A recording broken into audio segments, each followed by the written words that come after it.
Hello my dear friends, welcome to S Class Education. आज आपण पाहणार आहोत 12th standard biology chapter number 1 that is reproduction in lower and higher plants. यामधला आजचा हा video आपला शेवटचा आहे आणि आपला चॅप्टर फायनली संपणार आहे. तर या शेवटच्या व्हिडिओमध्ये आपण काय पाहणार आहोत, एक तर सगळ्यात पहिल्यांदा एपोमेक्सिस म्हणजे काय, याचे काही टाइप्स आहेत, कॅटेगरीज आहेत, त्या आपण पाहणार आहोत. नेक्स्ट आहे पार्थिनोकार्पी. आफ्टर दॅट नेक्स्ट आहे पॉलिएम्ब्रियोनी. सो या 3 कंडिशन्स आज आपल्याला पाहायच्या आहेत. So let start. सगळ्यात पहिल्यांदा फर्स्ट टॉपिक आहे आपला, तो म्हणजे एपोमेक्सिस. तर एपोमेक्सिस या शब्दाचा अर्थ काय, याचे कॅटेगरीज काय असतात, तर ते सगळं आता आपण सुरू करणार आहोत. It is phenomenon of formation of embryo or embryos through a sexual method of reproduction without formation of gametes and the act of fertilisation.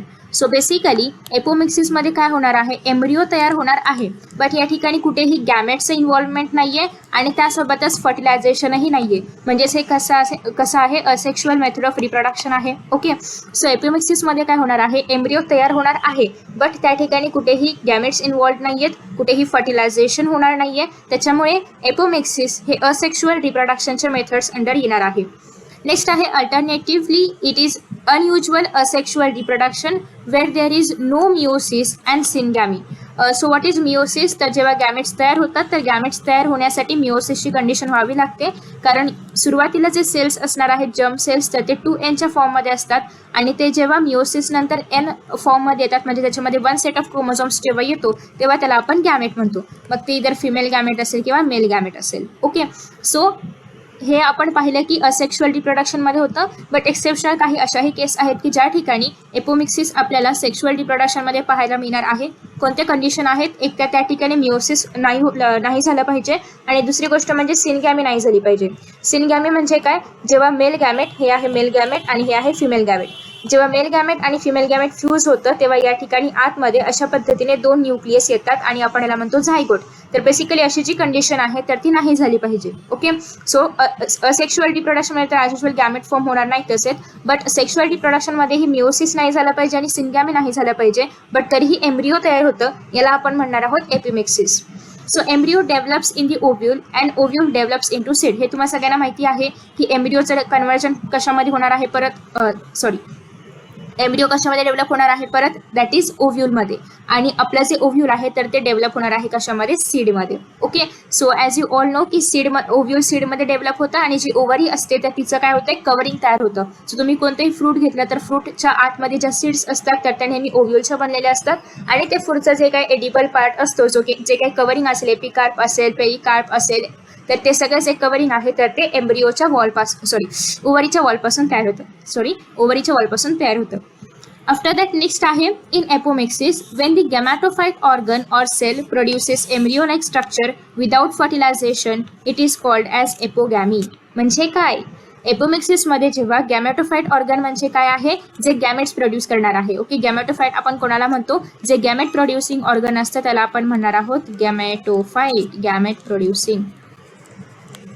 Okay, so जेव्हा गॅमॅटोफाइट सेल्स प्रोड्यूस करणार आहे, एम्ब्रियोलाइक स्ट्रक्चर्स प्रोड्यूस करणार आहे, पण त्या ठिकाणी कुठेही फर्टिलायझेशन झालेलं नव्हतं, बट तरीही एम्ब्रियोलाइक स्ट्रक्चर तयार होणार आहे, तर अशा कंडिशनला आपण म्हणणार आहोत एपोगॅमी. ओके, पुन्हा एकदा रिपीट करते, एपोमिक्सिसमध्ये जे गॅमॅटोफाइट आहे तर ते असे काही सेल्स प्रोड्यूस करतं किंवा असे काही स्ट्रक्चर्स प्रोड्यूस करतं की जे एम्ब्रियोलाइक असतात, म्हणजे एम्ब्रियोसारखे असतात, बट विदाउट फर्टिलायझेशन ते फॉर्म झालेले असतात. आय होप की तुम्हाला सगळ्यांना फर्टिलायझेशन माहिती आहे. फर्टिलायझेशन म्हणजे काय, तर मेल गॅमेट जे आहे आणि फिमेल गॅमेट जे आहे जेव्हा फ्यूज होतं तेव्हा त्याला आपण म्हणणार आहोत फर्टिलायझेशन. आवाज हा गेला. सो त्याला आपण म्हणणार आहोत फर्टिलायझेशन आणि या कंडिशनला आपण म्हणणार आहोत that is apogamy. Similarly when diploid sporophyte cell, sporophyte म्हणजे काय, जे स्पोर्स प्रोड्यूस करतं. ओके, गॅमॅटोफाइट नेहमी हॅप्लॉइड असतं, स्पोरोफाइट नेहमी कसं असतं, डिप्लॉइड असतं. सिमिलरली जेव्हा स्पोरोफाइट सेल जे आहे, स्पोरोफाइट म्हणजे काय, जे स्पोर्स प्रोड्युसिंग आहे, त्या स्पोरोफाइट सेल्स जेव्हा प्रोड्यूस करणार आहेत एक डिप्लॉइड गॅमॅटोफाइट विदाउट अंडरगोईंग मिओसिस, जेव्हा स्पोरोफाइट जे 2N फॉर्ममध्ये आहे याच्यामध्ये जेव्हा मिओसिस होतं तर तेव्हा त्यापासून काय तयार होतं, गॅमॅटोफाइट जे की N फॉर्ममध्ये आहे. बट कंडिशन काय आहे की हे जे स्पोरोफाइट आहे तर ते गॅमॅटोफाइट तयार करणार आहे, बट या ठिकाणी मिओसिस होणार नाही. अर्थातच जर मिओसिस नाही झालं तर 2n स्पोरोफाइट 2n गॅमेटोफाइटस तयार करेल, हो की नाही? कारण मिओसिसमुळेच गॅमेटोफाइट n म्हणजेच हॅप्लॉइड स्टेटमध्ये कन्वर्ट होणार आहे. जर या ठिकाणी मिओसिसच नाही झालं तर ऑब्व्हियसली या ठिकाणी गॅमेटोफाइट हॅप्लॉइड न होता डिप्लॉइड स्टेटमध्येच राहणार आहे. आणि या कंडिशनला आपण म्हणणार आहोत एपोस्पोरी, जे आपल्याला ऑरेंजेसमध्ये आणि मँगोजमध्ये पाहायला मिळतं. मी पुन्हा एकदा रिपीट करते, थोडंसं कन्फ्युजन झालं असेल तर. गॅमेटोफाइट जेव्हा एम्ब्रिओ लाईक स्ट्रक्चर तयार करणार आहेत आणि या ठिकाणी सगळीकडे कंडिशन काय आहे? विदाउट फर्टिलायझेशन आणि विदाउट मिओसिस. ओके, सो गॅमेटोफाइट जे की हॅप्लॉइड स्टेटमध्ये आहे ते जेव्हा एम्ब्रिओ लाईक स्ट्रक्चर तयार करणार आहे विदाउट फर्टिलायझेशन, त्याला आपण म्हणणार आहोत एपोगॅमी. आणि जेव्हा स्पोरोफाइट सेल किंवा स्पोरोफाइट ऑर्गन डिप्लॉइड असतं, स्पोरोफाइट नेहमी कुठल्याही प्लांटमध्ये कशामध्येही. ओके, सो स्पोरोफाइट जेव्हा नवीन गॅमेटोफाइट तयार करणार आहे without meiosis. Okay, without meiosis याला आपण म्हणणार आहोत एपोस्पोरी. आणि अर्थात मिओसिस न झालं नाहीये त्याच्यामुळे स्पोरोफाइट आणि गॅमेटोफाइट यांची प्लॉइडी सेम येते, दॅट इज 2n 2n, म्हणजे दोघंही डिप्लॉइड आहेत. आणि एक्झाम्पल्स आहेत दॅट इज ऑरेंज आणि mango. Simple. After that next आता आपण पाहते main categories of apomixis. First आहे दॅट इज रिकरंट एपोमिक्सिस, दुसरा आहे that is non recurrent apomixis आणि थर्ड आहे that is adventive embryony. So recurrent एपोमिक्सिसमध्ये काय आहे की in this step the embryo sac generally rise either from and archesporial cells किंवा from some part of the nucellus. So आता basically archesporial cells आणि nucellus काय आहे तर तुम्ही जर या ठिकाणी पाहिलं तर मी जे मार्क केलेलं आहे, let me show you again. Yes, this colour.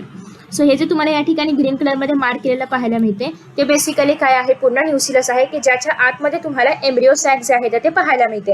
हे आहे युज्युअल ओव्ह्यूल. ओके, युज्युअल म्हणजे जनरली फर्टिलायझेशन नंतर वगैरे जे ओव्ह्यूल तयार होतं तर ते मी या ठिकाणी दाखवलेलं आहे जस्ट टू शो यू की न्यूसिलस कुठे असतं. बट जर आपण या ठिकाणी जी कंडिशन पाहतोय ती आहे एपोमिक्सिस. त्याच्यामुळे जसं की तुम्हाला सगळ्यांना माहिती आहे या ठिकाणी कुठेही फर्टिलायझेशन होणार नाहीये, कुठेही मिओसिस होणार नाहीये, कुठेही सिनगॅमी होणार नाहीये. त्याच्यामुळे अशा पद्धतीचं ॲज युज्युअल एम्ब्रिओ सॅक किंवा अशा पद्धतीचं स्ट्रक्चर तुम्हाला आहे असे एपोमिक्सिसमध्ये पाहायला मिळत नाही. मग कसं स्ट्रक्चर पाहायला मिळेल तर इथे तुम्ही जो हा एम्ब्रिओ सॅक पाहताय ते हे मेगास्पोर मदर सेलमध्ये मिओसिस होऊन तयार झालेलं हॅप्लॉइड एम्ब्रिओ सॅक आहे. कसं आहे? Haploid embryo sack. बट आपल्या कंडिशनमध्ये म्हणजेच एपोमिक्सिस कंडिशनमध्ये हे जे एम्ब्रिओ सॅक तयार होणार आहे तर हे इकडच्याच न्यूसिलस सेल्स पासून तयार होत आहे. सो त्याच्यामुळे ते हॅप्लॉइड नसून डिप्लॉइड असणार आहे. सो बेसिकली तुम्ही जर या ठिकाणी पाहिलं तर इन डिप्लोस्पोरी द अनरिड्यूस म्हणजे काय? Diploid embryo sack. युज्युअली कसं असतं? हॅप्लॉइड असतं. बट या कंडिशनमध्ये ते कसं असणार आहे? डिप्लॉइड असणार आहे. Is derived from the diploid megaspore mother cell. आणि हे कोणापासून आलेलं आहे? Diploid megaspore mother cell. Usually तुम्ही जर पाहिलं तर हे जे मदर सेल, कुठलेही मदर सेल जे असतात तर ते डिप्लॉइडच असतात. याला आपण MMC म्हणतो, मेगास्पोर मदर सेलला. सो MMC कसं आहे? डिप्लॉइड. युज्युअली काय होतं की याच्यामध्ये मायटोसिस होतं आणि मायटोसिस झाल्यानंतर सॉरी याच्यामध्ये काय होतं? युज्युअली म्हणजे जनरल कंडिशनमध्ये काय होतं? याच्यामध्ये मिओसिस होतं आणि मिओसिस झाल्यानंतर 4 हॅप्लॉइड सेल्स या ठिकाणी तयार होतात आणि त्यापैकी 3 सेल्स डिजनरेट होतात आणि एका सेलपासून जे आहे तर ते एम्ब्रिओ सॅक तयार होतं युज्युअल कंडिशनमध्ये. बट ॲज यू नो की या ठिकाणी कुठेही मिओसिस होणार नाहीये त्याच्यामुळे MMCमध्ये डायरेक्ट मायटोसिस होतं आणि मायटोसिस झाल्यानंतर ऑब्व्हियसली मायटोसिसमध्ये रिडक्शन होत नाही क्रोमोझोम नंबरमध्ये. त्याच्यामुळे 2n स्टेटमध्येच या ठिकाणी जे सेल्स आहेत ते तयार होतात. त्यापैकी 3 सेल्स जे आहेत तर ते डिजनरेट होणार आहेत आणि त्यापैकी जो एक सेल असणार आहे तर त्यापासून हा एम्ब्रिओ सॅक तयार होणार आहे. त्याच्यामुळे हे एम्ब्रिओ सॅक 2n कंडिशनमध्ये म्हणजेच डिप्लोस्पोरी कंडिशनमध्ये असणार आहे. So in apospory the nuclear cells give rise to apomictic embryo sac. आणि जर आपण एपोस्पोरीमध्ये पाहिलं, डिप्लोस्पोरीमध्ये तर कळलं की या ठिकाणी 2n कंडिशनमध्ये आपल्याला एम्ब्रिओ सॅक पाहायला मिळणार आहे. बट जे आपलं एपोस्पोरी कंडिशन आहे त्या एपोस्पोरी कंडिशनमध्ये काय होणार आहे? जे न्यूक्लियर सेल्स आहेत, न्यूक्लियर सेल्स जे आहेत तर ते न्यूक्लियर सेल म्हणजे याचे जे तुम्हाला या ठिकाणी सेल्स पाहायला मिळतात ते जे न्यूक्लियर सेल्स आहेत त्यापासून आपल्याला एपोमिक्टिक एम्ब्रिओ सॅक पाहायला मिळणार आहे की जो कुठलाही फर्टिलायझेशन नाहीये, कुठलाही मिओसिस नाहीये, काही सिंगॅमी असलं काही नाहीये, यापासून तयार झालेला आहे. ओके, आफ्टर दॅट नेक्स्ट आहे नॉन रिकरंट एपोमिक्सिस. सो या टाईपमध्ये जे मेगास्पोर मदर सेल आहेत म्हणजेच MMC आहेत तर ते युज्युअल मिओटिक डिव्हिजन करणार आहेत. सो याच्यामध्ये काय होणार आहे? युज्युअल मिओटिक डिव्हिजन ह्याच्यामध्ये होणार आहे. त्याच्यामुळे यापासून N प्रकारामधले जे डॉटर सेल्स आहेत म्हणजे जे हॅप्लॉइड डॉटर सेल्स आहेत तर ते तयार होणार आहेत. त्यापैकी जे 3 सेल्स आहेत तर ते निघून जाणार आहेत आणि एका सेलपासून पुढे एम्ब्रिओ सॅक जो आहे तर तो तयार होणार आहे. सो एम्ब्रिओ सॅक कसं झाला? हॅप्लॉइड झाला. Okay, so here the embryo sac arises either from the egg by parthenogenesis or from other haploid cells of gametophyte through apogamy. So basically या ठिकाणी काय होणार आहे, फर्टिलायझेशन आपल्याला करायचंच नाहीये. ओके, एपोगॅमीचा अर्थ काय, या ठिकाणी कुठेही फर्टिलायझेशन होणार नाही. एपोस्पोरीचा अर्थ काय, कुठेही मिओसिस होणार नाही. ओके, सो आता या ठिकाणी एपोगॅमीमध्ये कुठेही फर्टिलायझेशन होत नसल्यामुळे अर्थातच हे जे एग्ज आहेत, म्हणजे या एम्ब्रिओच्या आतमध्ये, एम्ब्रिओ सॅकच्या आतमध्ये जे एग्ज आहेत, तर ते एग्ज ऑब्विसली त्या एग्स पासून एम्ब्रिओ तयार झाला पाहिजे, तरच नवीन जे जनरेशन आहे तर ते जन्म घेणार. सो आता हे जे एग्स आहेत, तर यांचा जो एम्ब्रिओ आहे तर तो इतर पार्थेनोजेनेसिसने फॉर्म होतो. पार्थेनोजेनेसिसला आपण व्हर्जिन बर्थ असंही म्हणतो. बेसिकली याच्यामध्ये एक युनिपॅरेंटल आहे, दुसऱ्या पॅरेंटची गरज नाहीये, त्याच्यामुळे आपण ह्याला व्हर्जिन बर्थ असं म्हणणार आहोत. सो बेसिकली एकतर पार्थेनोजेनेसिस, पार्थेनोकार्पी वगैरे आपण पुढे पाहूया. पार्थेनोजेनेसिस डिफरंट आहे, पार्थेनोकार्पी डिफरंट आहे. ओके, सो कन्फ्युजन करायचं नाहीये. Parthenogenesis is the whole different process की त्या ठिकाणी जे तयार होणारे जे झायगोट आहे किंवा तयार होणारे जे एम्ब्रिओ आहे ते विदाउट फर्टिलायझेशन तयार होतं. अर्थात त्याला आपण झायगोट नाही म्हणू शकत, एम्ब्रिओ म्हणू शकतो. सो तयार होणारा जे एम्ब्रिओ आहे तर ते विदाउट फर्टिलायझेशन तयार होतं. सो त्याला आपण म्हणणार आहोत पार्थेनोजेनेसिस. ओके, किंवा जे गॅमॅटोफाइट्स आहेत जे की ऑलरेडी हॅप्लॉइड आहेत, ते गॅमॅटोफाइट्सच्या सेल्सपासून नवीन सेल, म्हणजे गॅमॅटोफाइटचे जे काही सेल्स आहेत त्यापासून एग तयार होतं आणि ते एग पासून पुढे एम्ब्रिओ तयार होतो. ओके, सो दोन कंडिशन आहेत नॉन रिकरंटमध्ये. एक तर सगळ्यात पहिल्यांदा पार्थेनोजेनेसिस आणि दुसरं म्हणजे गॅमॅटोफाइट, हॅप्लॉइड गॅमॅटोफाइट. ओके, एम्ब्रिओ सॅक तर याच्यामध्ये ॲज युजुअल तयार होणार आहे, बट हे कोणाचं चाललंय, आपलं एग सेलचं चाललेलं आहे. याच्यामध्ये आपण कोणाबद्दल पाहत होतो, एम्ब्रिओ सॅक बद्दल पाहत होतो.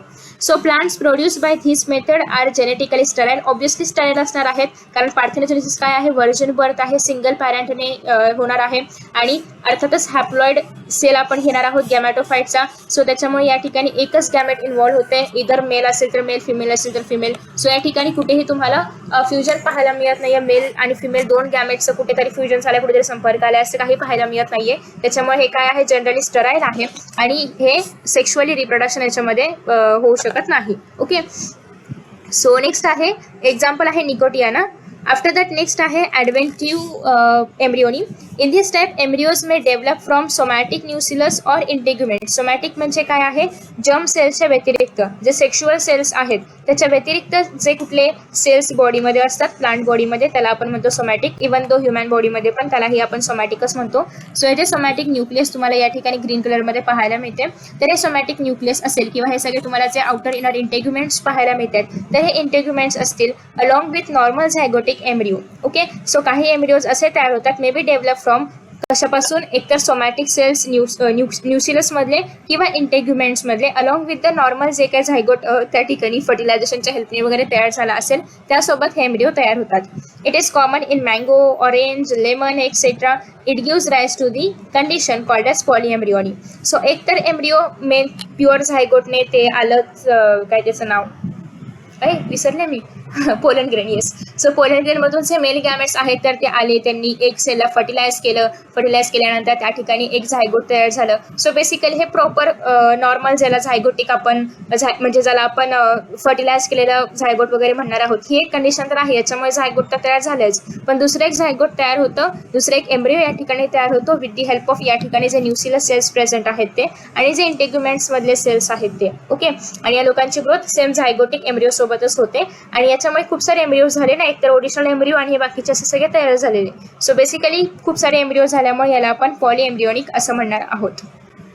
आफ्टर दॅट नेक्स्ट आहे genetically identical plants can be produced effectively and rapidly by apomixis. So जे जनरली आयडेंटिकलच या ठिकाणी तयार होणार आहेत, कारण एपोमेक्सिसमध्ये फर्टिलायझेशन नाही आहे, एपोमेक्सिसमध्ये मिओसिस नाही आहे. मिओसिस नसल्यामुळे कुठेही जे गॅमेटिक कॅरेक्टर्स आहेत, आय मीन जेनेटिक कॅरेक्टर्स जे आहेत ते त्या गॅमेटचे ते कुठेही रिड्यूस होत नाहीत, कुठेही मिक्स होत नाहीत, रिकॉम्बिनेशन होत नाहीये.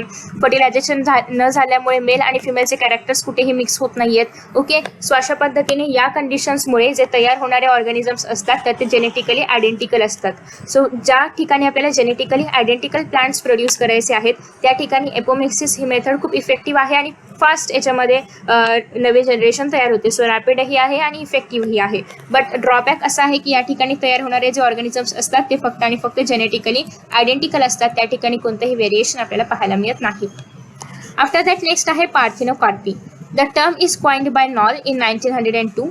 It is the condition in which fruit is developed without the process of fertilization. So basically या ठिकाणी फ्रूट तयार झालेला आहे. कसं झालेलं आहे? विदाऊट फर्टिलायझेशन, कोणत्याही प्रकारचं फर्टिलायझेशन न होता फ्रूट तयार झालंय. युजली फ्रूट्स वगैरे फर्टिलायझेशनच्या फॉर्मनेच तयार होतात. आफ्टर फर्टिलायझेशनच त्याच्यामध्ये जे ओव्ह्यूल आहे तर ते सीडमध्ये कन्वर्ट होतं. ओव्हरीचे लेयर्स जे आहेत तर ते फ्रूटच्या लेयर्समध्ये कन्वर्ट होतात. तर बेसिकली हे सगळं आफ्टर फर्टिलायझेशन होतं. बट असेही काही फ्रूट्स आहेत, फॉर एक्झाम्पल बनानाचं वगैरे. सो असे काही फ्रूट्स आहेत की ज्या ठिकाणी फर्टिलायझेशनची प्रोसेस न होता फ्रूट्स जे आहेत तर ते तयार होतात. It occurs naturally in pineapple आहे, बनाना आहे, पपाया आहे. In these plants, it seems that the placental tissue in the unfertilized ovary produces auxin, that is IAA, that is indole 3 acetic acid. IAA चा फुल form खूप महत्त्वाचा आहे. Indole 3 acetic acid. Auxin कोणत्या प्रकारचं आहे? IAA प्रकारचं. Okay. So auxin एक plant hormone आहे. तुम्ही अजून हॉर्मोन्सबद्दल डिटेलमध्ये पाहणार आहातच. बट ऑक्झिन एक प्लांट हॉर्मोन आहे की ज्याच्या हेल्पने युजली ते रूट्सचं वगैरे स्टिम्युलेशन करतं. ओके. युजली म्हणजे बेसिकली ते प्लांटचं रूट पार्ट ग्रो करण्यासाठी हेल्प करतं. सो बेसिकली जे प्लासेंटल टिश्यूज आहेत, अर्थात प्लांट्समध्ये प्लासेंटा असतो. सो प्लांट्समध्ये असणारे जे प्लासेंटल टिश्यू आहेत त्याच्यामध्ये अनफर्टिलाइज्ड ओव्हरी जी आहे ती तयार होते. आणि अनफर्टिलाइज्ड ओव्हरी ऑक्झिन नावाचं जे हॉर्मोन आहे तर ती सिक्रेट करणार आहेत. So which is responsible for the enlargement of ovary into fruit. आणि त्याच्यामुळे काय होतं? ऑक्सिन रिलीज झाल्यामुळे हे जे प्लासेंटल टिश्यू आहे तर त्यांनी ऑक्सिन रिलीज केलेलं आहे. आणि ऑक्सिन रिलीज झाल्यामुळे ऑक्सिनचं काम काय आहे? एक तर रूटची डेव्हलपमेंट करणं, दुसरं म्हणजे फ्रूटला मोठं करणं. ओके. म्हणजे बेसिकली फ्रूटची पण डेव्हलपमेंट करणं. सो फक्त ऑक्सिन प्रोड्यूस झाला. ऑक्सिनचं काम काय आहे? फ्रूटला मोठं करणं. आता या ठिकाणी जेव्हा फर्टिलायझेशन नाही झालं तेव्हा फ्रूट कोण आहे? Obviously ovary. सीड कोण आहे? ओव्ह्यूल. सो मग ऑक्सिन काय करणार? फ्रूटला मोठं करायचं ना. फर्टिलायझेशन हो नाही हो त्याच्याशिवाय ऑक्सिनला काहीच पडलेलं नाहीये. त्याला फक्त फ्रूटला मोठं करायचं आहे, एनलार्ज करायचंय. सो त्याप्रमाणे ऑक्सिन काय करतं? ओव्हरीलाच एनलार्जमेंट करतं. अर्थात ओव्हरी या ठिकाणी अनफर्टिलाइज्ड आहे. ओव्हरीचं कुठेही फर्टिलायझेशन झालेलं नाहीये. Okay.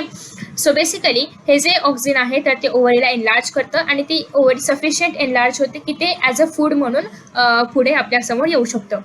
The fruit resembles the normally produced fruit but it is seedless. So या ठिकाणी जे फ्रूट तयार होतात ऑब्व्हियसली फक्त ओव्हरीच मोठी झाली आहे ना. ओव्हरीच्या आतमध्ये ओव्ह्यूल्सचा काहीच फरक नाही केलेला आहे ऑक्सिनने. ऑक्सिनने काय केलं? फक्त ओव्हरीला एनलार्ज केलं. सो बेसिकली याच्यापासून जे फ्रूट्स तयार होतात, फॉर एक्झाम्पल तुम्ही सीडलेस बनाना खाल्ले असतील. मोस्टली सीडलेसच बनाना आपल्याला पाहायला मिळतात जे ॲक्च्युअली पिकवलेले जे बनाना असतात पूर्ण नॅचरल मेथडने त्याच्यामध्ये थोड्याशा सीड्स, काळ्या सीड्स आपल्याला बघायला मिळतात, खूप छोटे असतात.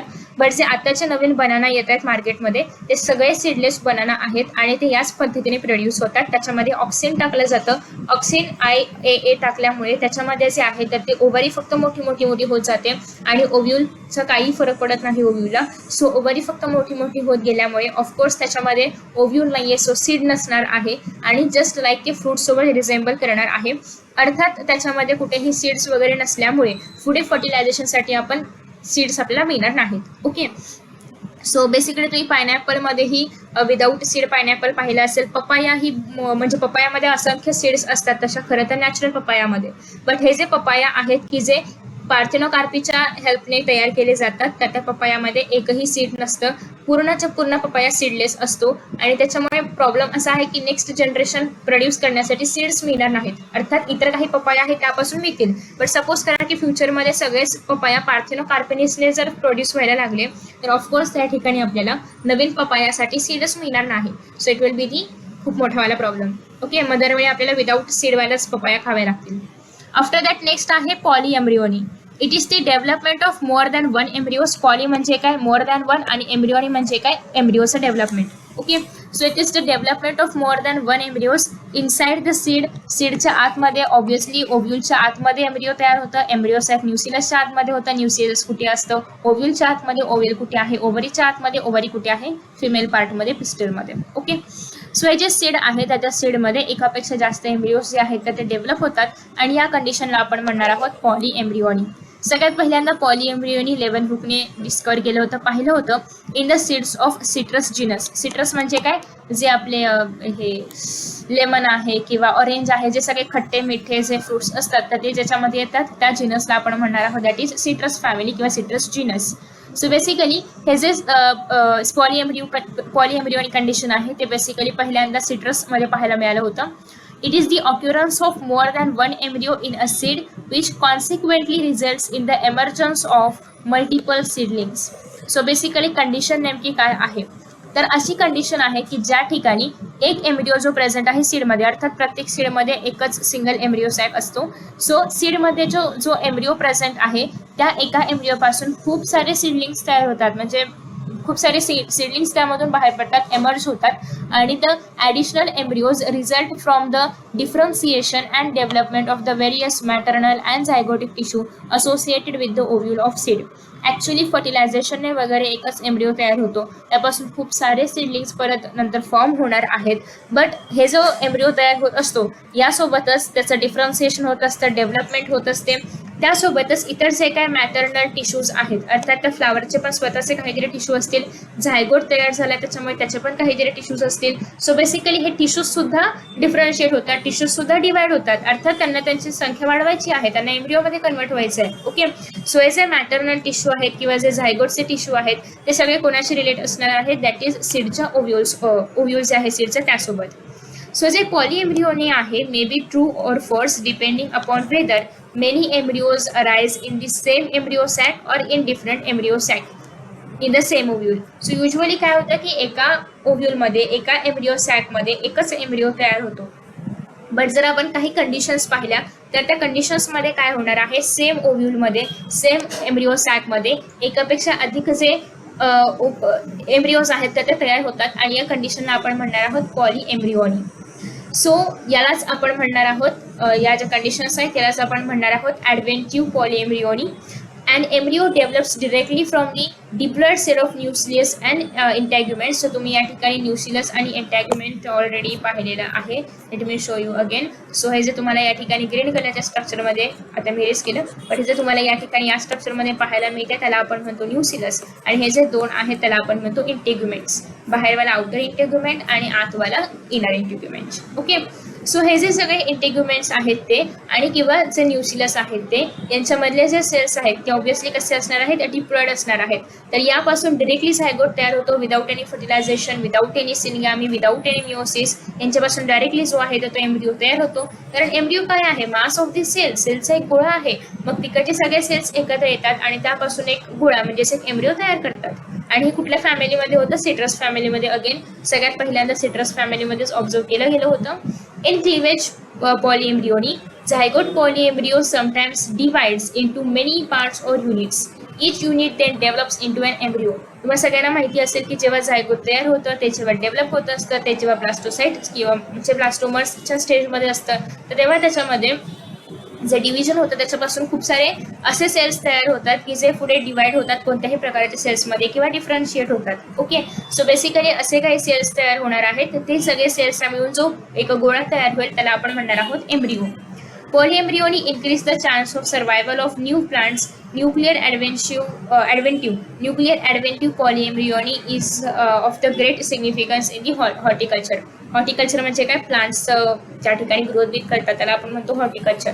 सो बेसिकली हॉर्टिकल्चरमध्ये अर्थात एम्ब्रिओचा नंबर वाढतोय, त्याच्यामुळे स्पीशीज ज्या आहेत त्या नवीन नवीन तयार होत आहेत, म्हणजे स्पीशीजचं सर्वायवल पिरियड वाढणार आहे. ऑब्व्हियसली नवीन जनरेशन आली तर त्याच्यासोबतच जो सर्वायवल पिरियड असेल तो त्या स्पीशीजचा तर ते इन्क्रीज होणार आहे. सो दॅट्स वाय या ठिकाणी पण तेच होते की जे सर्वायवल चान्सेस आहेत किंवा जे सर्वायवल आहे नवीन प्लांट्सचं तर ते पण या ठिकाणी इन्क्रीज होणार आहे. सो त्याच्यामुळे जे न्यूक्लिअर ॲडव्हेंटिव्ह पॉलीएम्ब्रिओनी आहे ते सध्याच्या ह्याच्यामध्ये खूप ग्रेट त्याला महत्त्व आहे. सो अशा पद्धतीने आपला हा चॅप्टर संपलेला आहे. आय होप की तुम्हाला पूर्ण चॅप्टर समजला असेल. चॅप्टरच्या सगळ्या पार्टचे डिटेल व्हिडिओज ऑलरेडी अपलोड केलेले आहेत आणि आय होप की तुम्ही ते सगळे व्हिडिओज पाहिले असतील, आणि जर पाहिले असेल तर तुमचा चॅप्टर माझ्यासोबतच या ठिकाणी संपलेला असेल. नेक्स्ट चॅप्टर आपण लवकरच सुरू करणार आहोत. आय होप की तुम्हाला हा व्हिडिओ आवडला असेल. So thank you so much for watching this video and see you in the next video. Bye bye. Till then take care.